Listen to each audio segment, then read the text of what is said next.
Many people believe that as soon as you start fasting, the body will panic, lose muscle, become weak, and begin eating itself to survive. It sounds logical, but if viewed from a physiological perspective, this is almost completely the opposite of how the body actually works.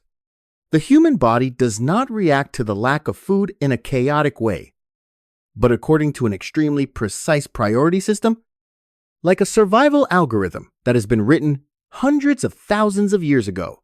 As soon as the external energy supply stops, inside you, it is not a collapse, but a reorganization process. Hormones change, enzymes are activated, and the body begins to decide what can be used, what must be preserved, and what absolutely must not be touched until there is no other choice left.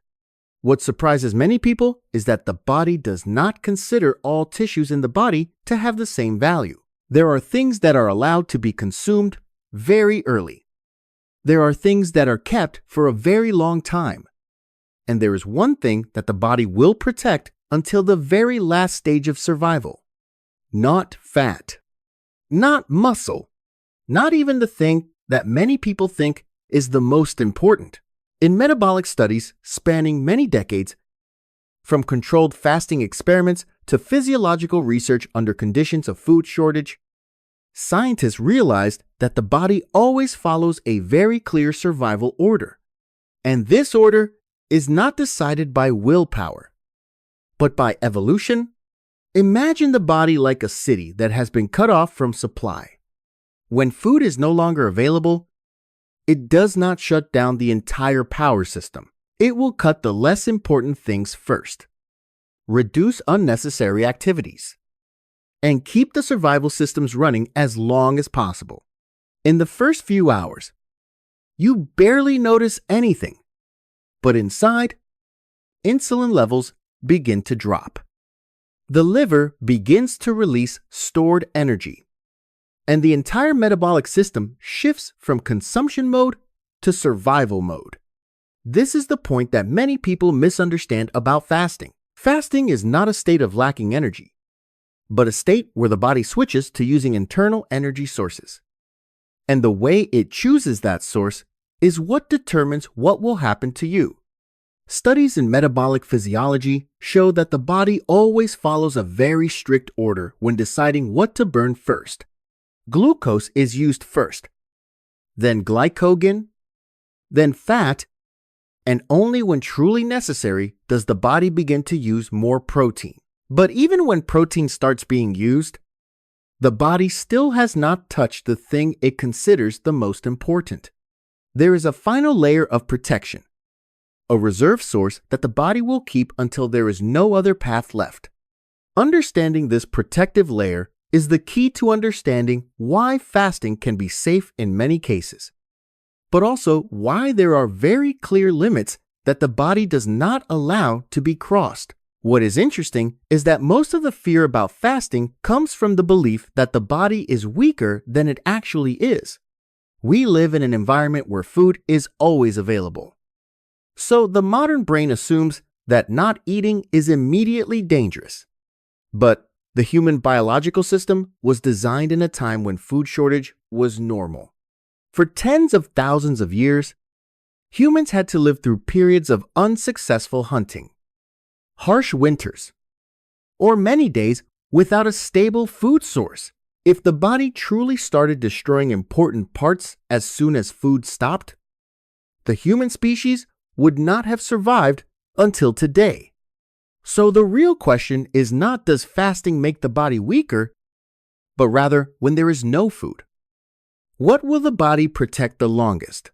And when you understand the answer, you will see that the body is not only smarter than we think, but also has an extremely sophisticated survival strategy in which everything has an order. Every decision has a reason. And there is one thing that the body will keep until the very last boundary between fasting and starvation. In the next part, we will begin from the first step of that process, the moment when the body truly shifts from the fed state to the survival state and what happens inside you in the first few hours when the external energy supply disappears. Part 1. When fasting really begins, the body is not lacking energy. It is only changing energy sources. After understanding that the body has a very clear survival priority system, the next thing that needs to be clarified is something most people misunderstand from the very beginning. Fasting does not start when you stop eating, but only when the body is no longer dependent on energy from the most recent meal.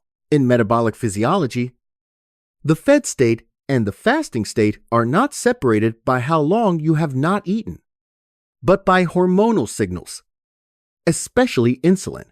When insulin is still high, the body is still in storage mode. When insulin drops low enough, the body switches to survival mode and begins using internal energy. In the hours after the last meal, blood glucose is still maintained from the carbohydrates that were just absorbed. The liver is still processing nutrients.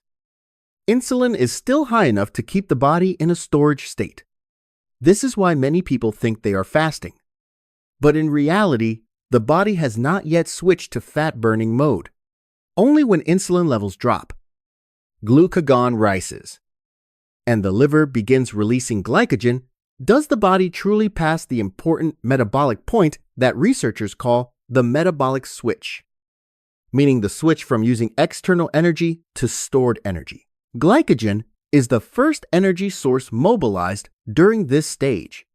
It is stored mainly in the liver and muscles, and its role is to keep blood sugar stable when you are not eating. However, the amount of glycogen in the body is not large. Under normal conditions, the liver can only maintain glucose for about 12 to 24 hours, depending on activity level and previous carbohydrate intake. When glycogen begins to run low, the body is forced to change strategy. Without an adaptation mechanism, blood sugar would drop too low and the brain would not be able to function. But instead of letting that happen, the body activates a series of biological responses that have been programmed long ago through evolution. One of the most important changes is the increase in activity of the sympathetic nervous system and hormones such as glucagon, adrenaline, and growth hormone. These signals do not make the body weaker, but on the contrary, they help maintain alertness, keep blood pressure stable, and activate the mobilization of energy from fat tissue. At the same time, enzymes related to fat breakdown are activated, allowing triglycerides in fat tissue to be split into fatty acids to be used as fuel. This is the moment when the body begins to move away from a glucose-dependent metabolic model and enters a more flexible state, where multiple energy sources can be used in parallel. At the cellular level, another process also begins to increase, which is autophagy, the mechanism of recycling old or damaged components to create new materials. This is not a sign of the body destroying itself, but a form of optimization. Instead of touching important structures, the body prioritizes using parts that are old, weakened, or no longer necessary.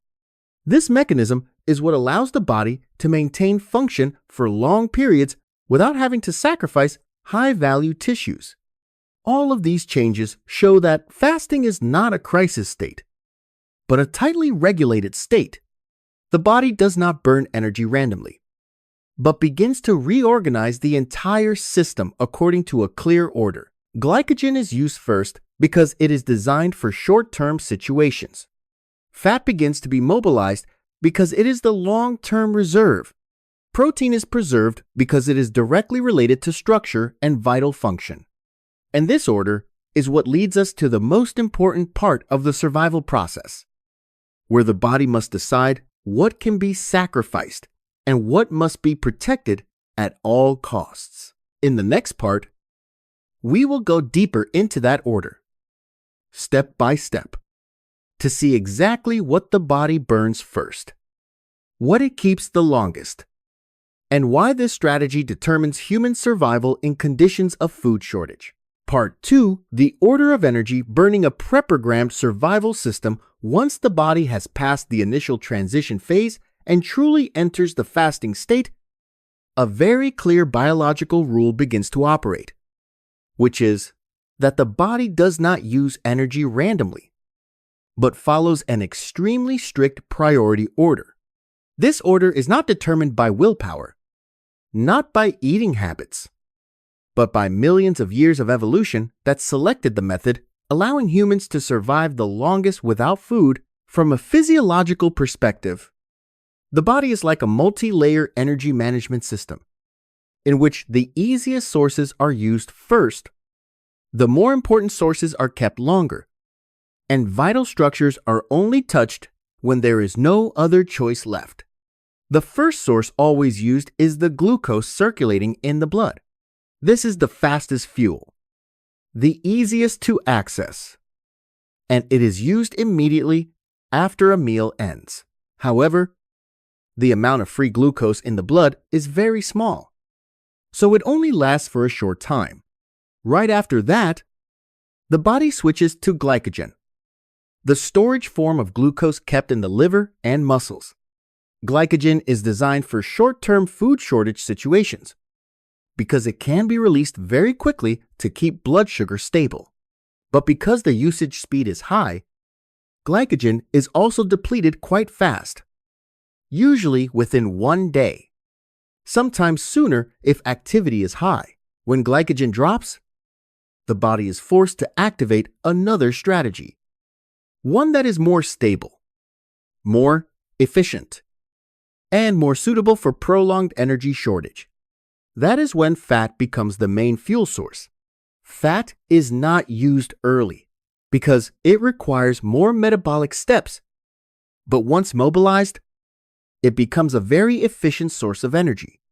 Triglycerides in fat tissue are broken down into fatty acids, and these fatty acids can provide energy for most tissues in the body. At the same time, the liver begins converting part of these fatty acids into ketone bodies, a special type of fuel that can pass through the blood-brain barrier and supply energy to the brain when glucose is no longer sufficient.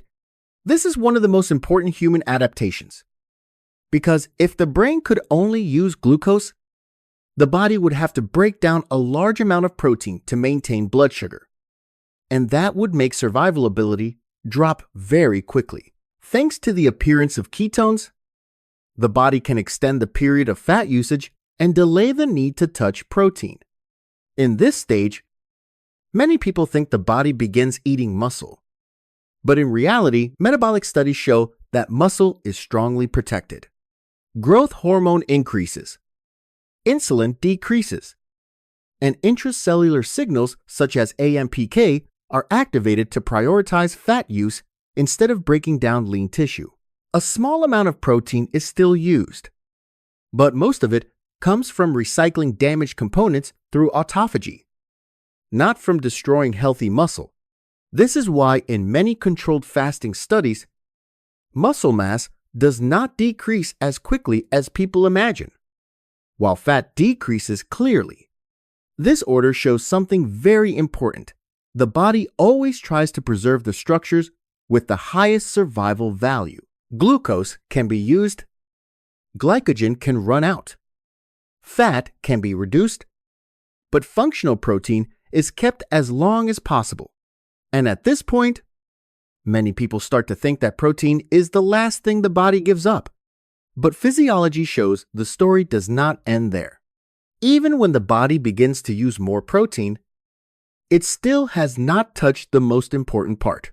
There are tissues that the body protects more strongly than muscle, more strongly than ordinary protein, and only when energy reserves are almost completely depleted does this final protective layer begin to break.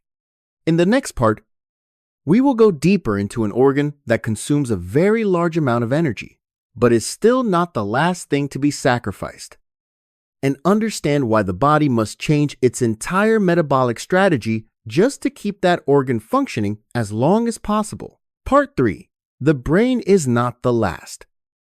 But it is the reason the body must change the entire strategy when talking about fasting. Many people believe that the brain is the most important organ, so it must be the last thing the body protects. This argument sounds very logical because the brain consumes a large amount of energy, even though it makes up only a small part of body weight. It uses about 1/5 of the total energy at rest. If the brain stops functioning, all other systems stop as well.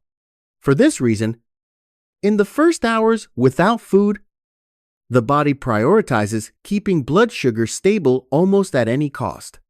The liver continuously releases glucose from glycogen, and metabolic hormones are activated to make sure the brain does not run out of fuel.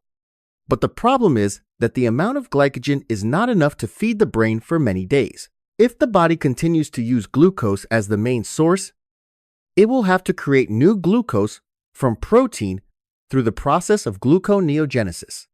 That means breaking down tissue, including muscle and other important structures. And if this process happens too early, the ability to survive will drop very quickly.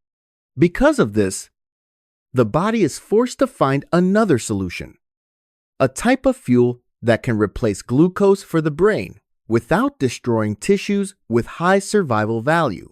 That solution is ketone. When glycogen decreases and fat burning increases, the liver begins converting part of the fatty acids into ketone bodies such as beta-hydroxybutyrate and acetoacetate. These molecules can pass through the blood-brain barrier and be used by neurons to produce energy. This is not a secondary mechanism, but an extremely important biological adaptation. After a few days of fasting, the brain can obtain more than half of its energy from ketones, significantly reducing the need for glucose. When the need for glucose decreases, the pressure to break down protein to create sugar also decreases, and that allows the body to extend survival time without damaging important tissues. An important point is that the shift to using ketones not only helps preserve protein, but also helps the nervous system function more steadily under conditions of food shortage. Some studies in neurophysiology show that ketones can reduce oxidative stress, improve mitochondrial efficiency, and help neurons maintain activity in a low-energy environment. This explains why, during a stable fasting phase, many people do not feel exhausted as they expect, but instead may remain alert, focused, and sometimes even feel mentally clearer. This is not a psychological effect, but the result of a metabolic strategy that evolved to allow humans to keep searching for food when supply was scarce. However, at this point, we begin to see something very important.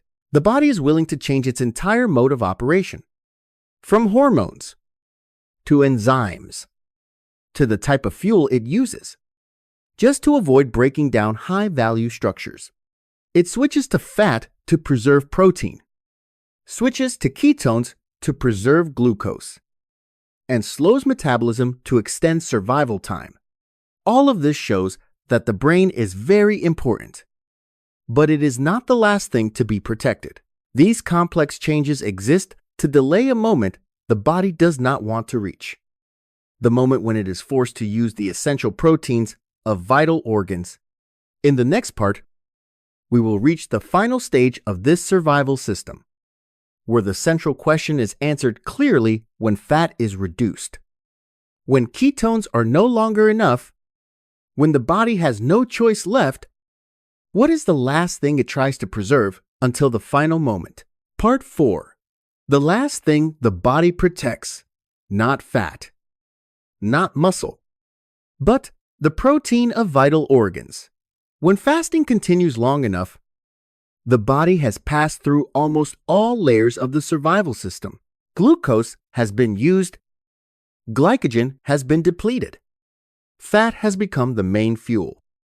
Ketones have allowed the brain to function without needing too much sugar, and protein has been preserved as long as possible through protective mechanisms such as increased growth hormone, reduced insulin, and intracellular recycling. If we only look this far, many people will think that protein in general is the last thing the body gives up. But physiology shows that the order goes deeper than that. The body does not consider all protein the same. Some protein can be sacrificed. Some must be preserved. And there is a group of protein that the body will protect until it is close to the limit of survival. In studies of prolonged fasting and in observations of real starvation, physiologists found that the body does not begin by breaking down vital organs. When energy from fat is still sufficient, the body tries to maintain the function of the heart, diaphragm, liver, kidneys, and other essential tissues at all costs. Even when skeletal muscle mass has already decreased significantly, these organs are still protected. This shows that the body's priority system is not simply fat first, muscle later, but a multi-layer system in which tissues directly related to survival are preserved the longest. The reason lies in function. Fat is storage. Muscle is for movement. But organs such as the heart and the diaphragm are structures that, if lost, life ends almost immediately. The heart must continue to contract to maintain circulation. The diaphragm must work to maintain breathing. The liver must process toxins and regulate metabolism. And the kidneys must filter the blood. These functions cannot be replaced. And there is no backup source. Therefore, during prolonged energy shortage, the body will accept loss of fat tissue, accept loss of skeletal muscle, even reduce metabolic rate, but will still try to preserve the structural protein of vital organs as long as possible. Only when fat stores fall to very low levels, ketone production is no longer enough to supply the brain, and glucose needs cannot be met by conservation mechanisms. The body is forced to increase the rate of protein breakdown. This is the stage that starvation research describes as the point of transition from adaptation to wasting. At this time, protein is no longer taken mainly from less important structures, but begins to affect essential tissues. Heart rate may slow down, body temperature may drop, and metabolic rate decreases in order to extend survival time. These changes are not signs that the body is functioning well, but signs that it is trying to preserve the last parts necessary to remain alive. It is important to understand that this stage is not normal fasting, but true starvation. In controlled fasting, the body still has enough fat to maintain ketone production and protect the protein of vital organs. But when energy reserves are almost depleted, the final protective layer begins to break down. Physiological literature on famine shows that even under extreme conditions, the body still tries to keep the heart functioning until it is no longer able to maintain it. This shows that the protein of vital organs is the last line of defense in the survival system. Understanding this helps us see fasting more accurately. The body does not destroy itself as soon as food is missing, but goes through a series of adaptations designed to extend life as long as possible. But at the same time, it also has a very clear limit. When fat is gone, when ketones are not enough, when the protein of vital organs begins to be used. That is when the body is no longer in an adaptive state, but at a dangerous boundary. And this boundary is what must be clearly understood in order to distinguish between controlled fasting and real starvation. In the next part, we will clarify this difference, because most arguments about fasting come from the fact that many people do not distinguish between two completely different states that are often confused with each other. Part 5 fasting is not starvation. The biological boundary many people misunderstand after seeing that the body will protect the protein of vital organs until the final stage. A common misunderstanding needs to be clarified. Many people think that simply not eating for a period of time means the body has already entered a dangerous state In reality, physiology clearly distinguishes between fasting and starvation.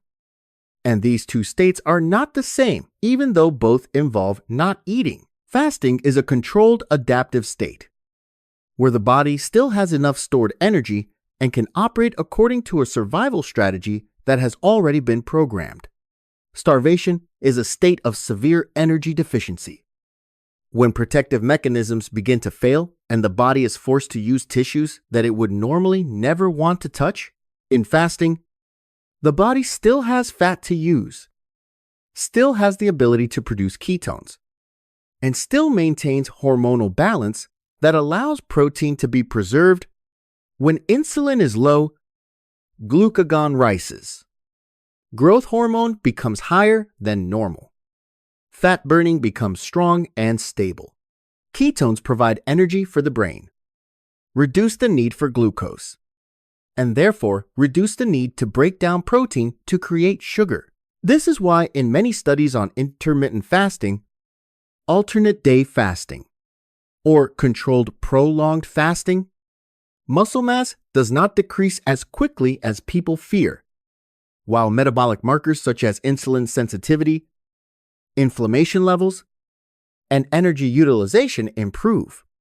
In contrast, starvation occurs when fat stores have dropped too low to maintain ketone production. At that point, the brain is forced to depend more on glucose again. But without food and without enough fat to convert, the body has only one option, which is to accelerate protein breakdown. At this stage, protein no longer comes only from less important tissues, but begins to affect skeletal muscle, enzymes, and eventually the protein of essential organs. At the same time, the body sharply lowers metabolic rate, reduces body temperature, slows heart rate, and conserves energy as much as possible to extend survival time. These signs are not healthy adaptation, but the final survival mechanism when energy is nearly exhausted. The difference between these two states is the reason why fasting studies always emphasize the factor of control. When fasting is performed within a range where the body still has enough fat to maintain metabolism, the survival priority system continues to function properly. The body uses fat, preserves protein, maintains the function of vital organs, and can return to a normal state quickly when eating resumes. Glycogen is restored, hormones return to balance, and anabolic processes are activated again without causing long-term damage. This matches the way humans survived in natural environments, where short periods without food were normal, but prolonged deprivation to the point of energy exhaustion was rare and dangerous. Understanding this boundary allows us to see fasting more realistically, without glorifying it, but also without excessive fear. The body has a very large capacity to adapt, but that capacity is not unlimited.